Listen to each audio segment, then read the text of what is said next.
महाराष्ट्र में बीजेपी को जोरदार झटका, उल्टी पड़ी चाल, गिर जाएगी सरकार। हाथ मिलाने को तैयार हुए एकनाथ शिंदे और शरद पवार। एकनाथ शिंदे को हटाने का था बीजेपी का प्लान, तभी शिंदे गुट ने कर दिया बहुत बड़ा ऐलान। मुख्यमंत्री की कुर्सी जाने से पहले बीजेपी की कुर्सी हिल गई, घबरा गए मोदी। अब ईडी जाएगी या सीबीआई, नीतीश कुमार की भी हालत खराब, फोन कर पटना बुलाए गए विधायक। अगला खेल बिहार में। अजित पवार बीजेपी के साथी क्यों बने?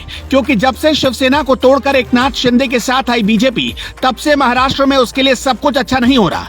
एकनाथ शिंदे अब बीजेपी के लिए सरदर्द बन चुके हैं। ये हम नहीं कह रहे, बल्कि एक मीडिया रिपोर्ट में कभी फडणवीस के ओएसडी रह चुके रवि किरण देशमुख ने कहा है। बीजेपी एकनाथ शिंदे को साथ लेने के बाद कैसे एक के बाद एक चुनाव में हारती जा रही है, इसके उदाहरण से समझा जा सकता है कि शिंदे बीजेपी के लिए गुड लक में रोड़ा बन रहे थे। अंधेरी के उपचुनाव में बीजेपी ने उम्मीदवार तक नहीं उतारा। शिवसेना उद्धव गुट के उम्मीदवार ऋतुजा लटके ये चुनाव जीत गई। नागपुर और अमरावती में हुए एमएलसी चुनाव में भी शिवसेना, शिंदे और बीजेपी दोनों दलों के उम्मीदवार हार गए और कांग्रेस के प्रत्याशी जीत गए। इसी तरह पुणे के कस्बा पेठ बीजेपी के लिए सबसे पावरफुल सीट थी, इसके बावजूद वहाँ कांग्रेस का उम्मीदवार जीत गया।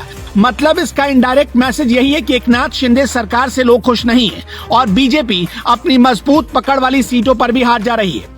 इसलिए अजित दादा पवार को साथ लाने का फैसला किया गया और इसी वजह से लोकसभा और विधानसभा चुनाव से एक साल पहले बीजेपी की सेंट्रल लीडरशिप ने ये बड़ा एक्सपेरिमेंट किया। एकनाथ शिंदे शिवसेना से टूट कर आए हैं। उनके साथ साथ 16 विधायकों पर दल बदल कानून के तहत मामला चल रहा है और जानकार मानते हैं कि आज नहीं तो कल एकनाथ शिंदे के खिलाफ ही ये फैसला जाएगा। अगर 16 विधायकों की मेंबरशिप गई तो बाकी बचे हुए 40 विधायकों की भी चली जाएगी। ऐसे में एकनाथ शिंदे किसी काम के नहीं रह जाएंगे। बीजेपी अब उसी दिन का इंतजार कर रही है।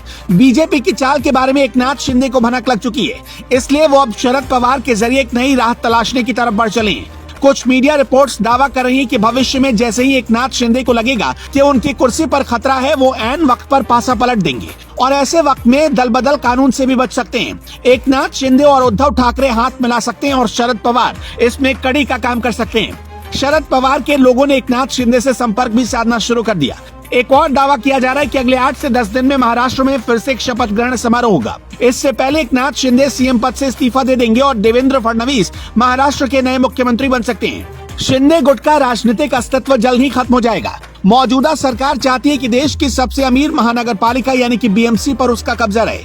यहाँ उद्धव गुट के पास बहुमत है। अजित पवार या यूं कहें कि एनसीपी के आने से दोनों गुट और मजबूत हो जाएंगे और बीएमसी पर एनडीए का कब्जा हो जाएगा। हालांकि कुछ जानकार ये भी दावा करें कि बीजेपी ने एकनाथ शिंदे को पूरा सीन समझा दिया है और एकनाथ शिंदे से इजाजत मिलने के बाद ही ये सब कुछ हो रहा है। यानी महाराष्ट्र में जो भी हो रहा है इसमें शिंदे गुट की सहमति है। बिना उनके बीजेपी इतना बड़ा रिस्क नहीं ले सकती। शिंदे सरकार मंत्रिमंडल विस्तार भी करने वाली थी, लेकिन ऐन वक्त पर अजित पवार का आना साबित करता है कि बीजेपी को अंदेशा हो गया है कि वो विधायकों की अयोग्यता पर आए फैसले को चैलेंज नहीं कर पाएंगे।